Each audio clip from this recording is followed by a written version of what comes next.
that the situation that is happening in Congo is more of political situation rather than any other situation. So these M23 rebels who are fighting in the eastern side of Congo, they are not recognized as so there's a group of people that they say that these M23 rebels, they're not given citizenship of Congo.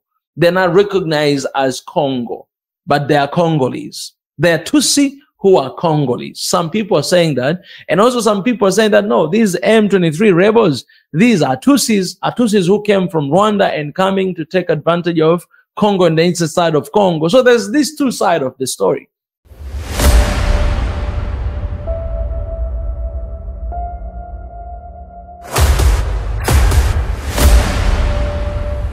This is the journey to One Africa. Hey everybody, welcome back to SNOA. It's good to see everybody. Guys, it has been a moment doing a live stream, but I'm so grateful to come here. Let me just start by thanking you guys for being part of this family. Thank you for standing with us. Things have been pretty busy, and you haven't been able to see me here lately with the live stream and sometimes videos. And we've been recording only audios because most of the time I'm out of the studio. But I'm grateful that you guys have been sticking around. All the numbers we see on our channel, it shows you guys that are there with us. And this is just because you are putting the actions where our mouth is. And yeah, you know, thank God for being here. By the way, Paul, I think you should hold the mic as well. Where's that cable? Should hold the mic and we should connect as well because he's back. Paul, he has been away from the office for two months. 2 months. He has been actually studying, taking some courses about media somewhere. Maybe you can tell us a little bit about that. What have you been studying, Paul, as we continue with this conversation? All right. So yeah, Paul has been away a month and now he's back. That means we'll be able to do this stuff. Yeah, a little bit. So Paul, you know, you've been away for 2 months. What have you been doing? I've been studying. First of all, hi everyone. It's good to come back again. Yeah, I've been away almost two months. I was studying 2 courses. I was taking psychology, journalism, and I also been taking short course for beginners learning Korean language. You know, yeah, wow. That's all. That's amazing. That's amazing. And how the school has been? It's been so well. Yeah, even though I missed your presence. Yeah. Yeah, and I thank God for that. And it's another stage. Yeah. All right. Yeah. Welcome back. It's good to have you back, man. Yeah. So let's go ahead and read that news of, we have an update on Congolese army right now. So Paul is going to read us that news and then we're just going to go around it and we're going to hear your opinion, guys, what is happening. You guys, you don't see Paul here in person, but he's actually there. We're going to get another camera to focus on you, man. Yeah, we need to do that. All right. Let's go. Let's go. So the news say that Congolese army announced they have taken back control of DRC, Kalembe, and M23 rebels then deny. So the day after M23 rebels seized the eastern town of Kalembe, the Congolese army announced that they had taken it back. However, the rebels claimed that they still have control over Kalembe. The M23's incursion into the town broke an Angola mediated ceasefire agreed upon in August. Kalembe is located in North Kivu province, which has been particularly hard hit since the M23 group launched a renewed insurgents in the countries 2 years ago. Congo and the UN accused neighbors Rwanda of supporting the group, allegation that Kigali strongly denies. Rwanda deems the Hutu extremist group FDLR in eastern DRC to be a danger to its frontiers. The M23 rebels, mainly composed of Tutsi fighters, having strengths of terror in eastern DRC after their offensive began of 3 years ago. Millions have been forced from their homes as a result of the fighting, which has also exacerbated a humanitarian crisis in North Kivu. Yeah. So that's the news. All right, guys, that is the news. We have been covering the news about Congo for a while now.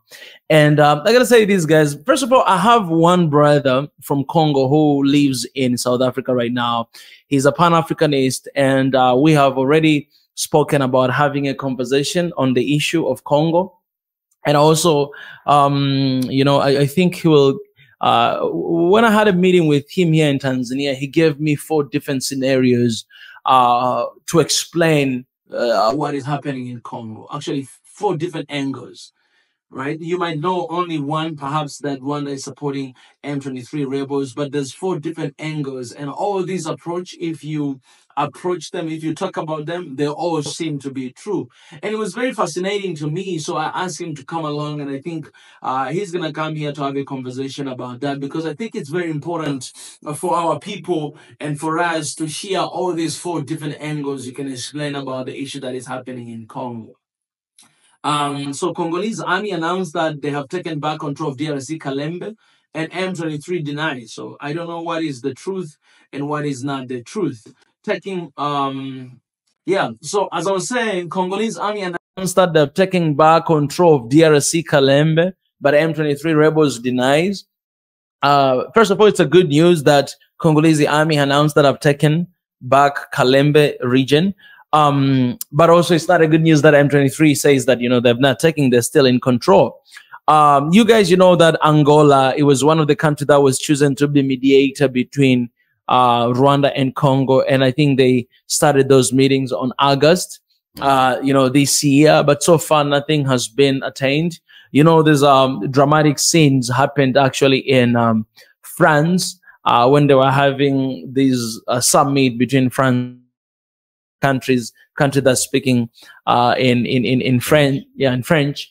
And Congolese president, he actually stood up and walked away because the president of France did not talk about the conflict that is happening in Congo and did not condemn, according to him, whoever that is supporting, you know, M23 to dismantle Congo.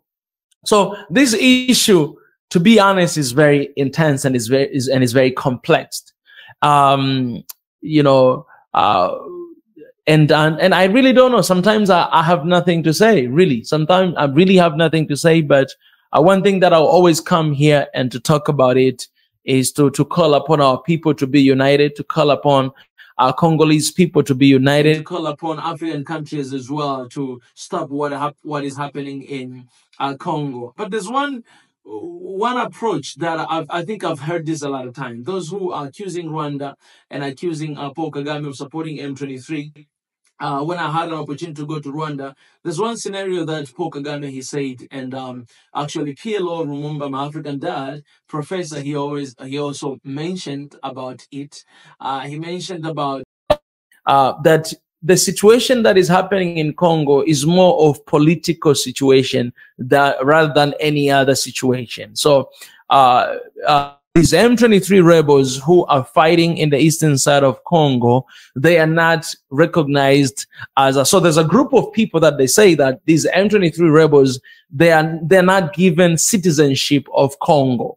They're not recognized as Congo, but they are Congolese. They are Tutsi who are Congolese. Some people are saying that, and also some people are saying that no, these M23 rebels, these are Tutsis who came from Rwanda and coming to take advantage of Congo and the eastern side of Congo. So there's these 2 sides of the story.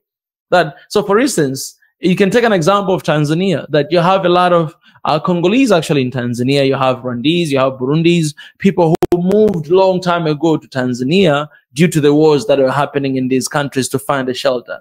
So even though they were born, let's say in Rwanda, or they were born in Congo, but they're here in Tanzania and they live as Tanzanians. And some of them have been given, you know, citizenship. Some of them, they are not been given and they're not recognized, even though they had kids and their babies are living here in the country for so long time, but yet they're not recognized as citizen of the country. So I think this is one of the issues that we need to deal with in Africa, because a lot of people moved to these countries for a long time. And these people have been living, let's say, in Tanzania like 40 plus years. All right, they moved from Burundi or Rwanda or Congo, 40 plus years, or 50 or 60. The grandpa lived here and they have kids. Those kids are born here in the land, but they're yet not recognized as the citizen of this country. I think this is something that we need to deal with. You know, in America, if you're born in America, it doesn't matter which country you're coming from, you are the citizen of that country. So if today, if I decide to go to America and have a baby there, my baby is going to be American, even though I am Tanzanian. Why? Simply because he was born there in America. So I think perhaps maybe this is one of the things that we could do in Africa, as we're still fighting for Africa's unity, because we have a lot of people who are moving from here and there, you know, migrants, and it's not fair for them. If I look at you, Paul, if your grandpa maybe moved to Tanzania and you're here, you did not do anything wrong. You're just born here. You're an innocent baby. You're supposed to be a Tanzanian. You're supposed to have those all credentials. You're supposed not to be Bangladesh. You're supposed to be a citizen of this country. So if I recognize you as a Tanzanian, pretty much I'm not going to you. Why? Because you were born here. The only culture you know is the Tanzania. You went to school here. So but if I don't recognize you as a Tanzanian, you're born here, you started here, you understand all the culture and everything here in Tanzania, that is going to be, it's what's happening in the eastern side of Congo. That's one scenario. That's how other people explain that scenario. And I could understand that. Yeah, sure. Because even in Tanzania, we have the same case, right? You can talk a little bit about that. Yeah, for sure. And for instance, what you have said, it's quite different. Like, maybe for the other countries away from Africa, when you get maybe a citizenship, you just find like someone is even able to do other activities without any distraction. But for instance, in African countries, especially in Tanzania, you might be holding a citizenship of Tanzania, but still you are not going to be treated as the same citizens. That's why there's a lot of people, they are facing like they're holding Tanzanian citizenship, but the way they've been treated is quite different. So it's, some of them, they're even like getting difficult for them to do other activities, maybe to empower themselves, because they're just being fear like, we can't do this because the government is not going to allow them maybe to prosper for their own things. So not only like they're facing the challenge to get the citizenship, even citizenship, you're not going to be treated as a citizenship of there. And that's basically is the issue, not only in Tanzania, in the entire country. And that's why we are fighting for a unity of Africa, because we are one, right? If you've been given the citizenship, that means it's legally, not illegal. So you're supposed to, whether you look white, brown, Asian, no. If you have a citizenship, okay, if you did mistake to give it to them, that is on you as the country giving that citizenship. So I've heard this scenario from PLO Lumumba, and he said that this is kind of political issue, and there's an easy way of stopping everything that is going on in Congo. And one of the ways is that recognize these people as Congolese, which also is not an easy thing for Congolese, because they're looking at these people not as Congolese, but as Rwandese who move to Congo, right? So no, we're not recognizing them.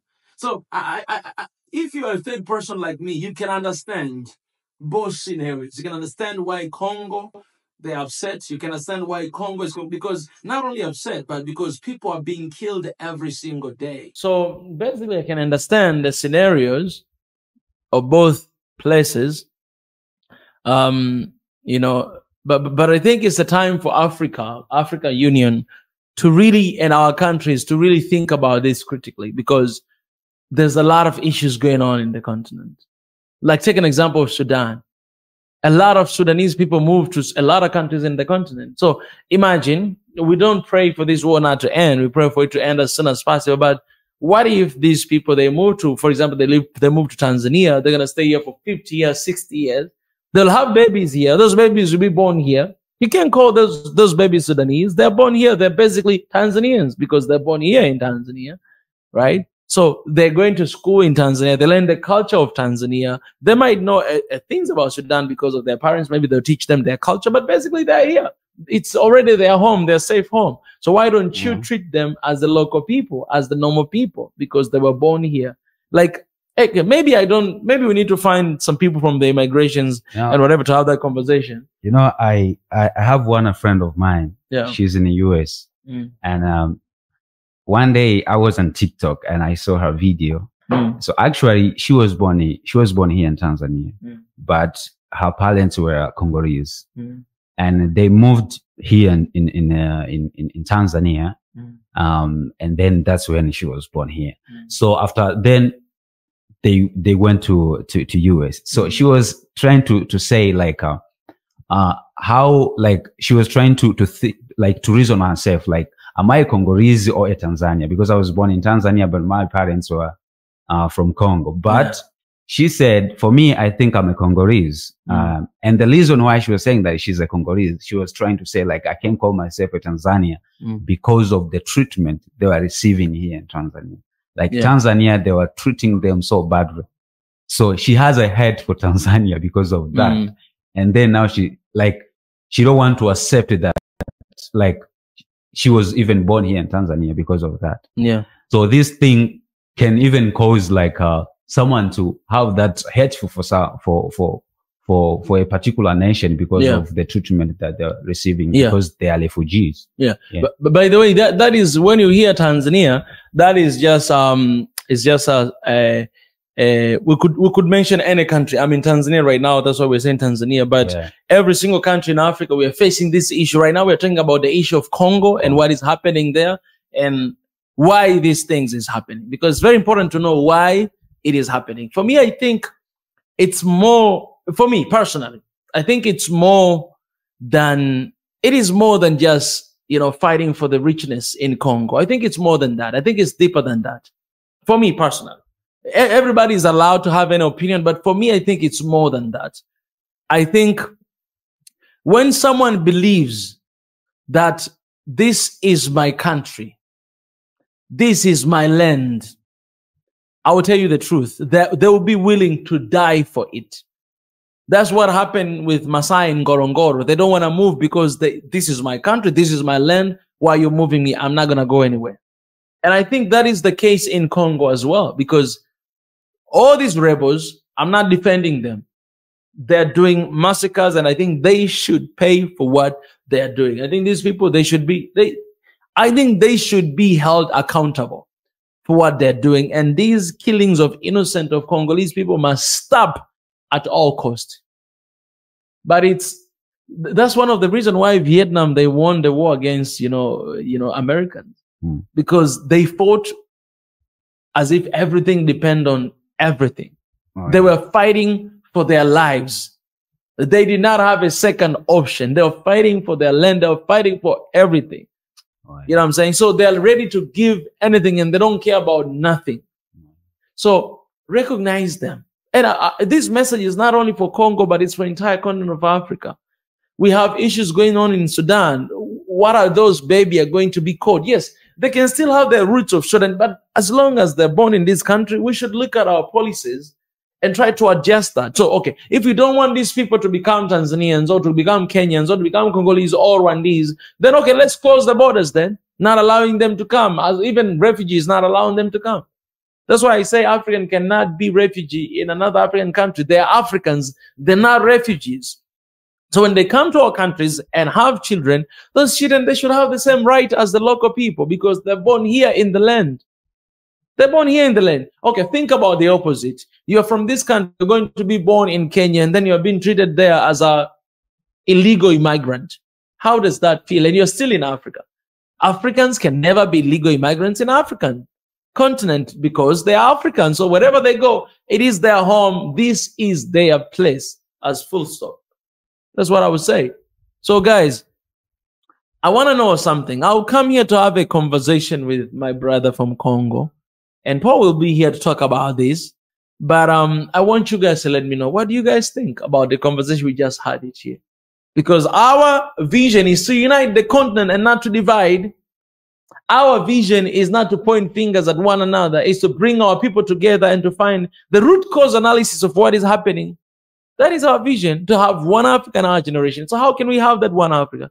is to know the root cause analysis of this M23. Yes, I know the history. I look at the history. I might not know as, you know, the people from the land, but there must be something that we can do to stop this that is happening. And I think coming together is the only solution to that. If Congo today have peace, I believe that this continent will never be the same ever again. So guys, let me know in the comment section what you think, and it's gonna be incredible. I appreciate it, guys.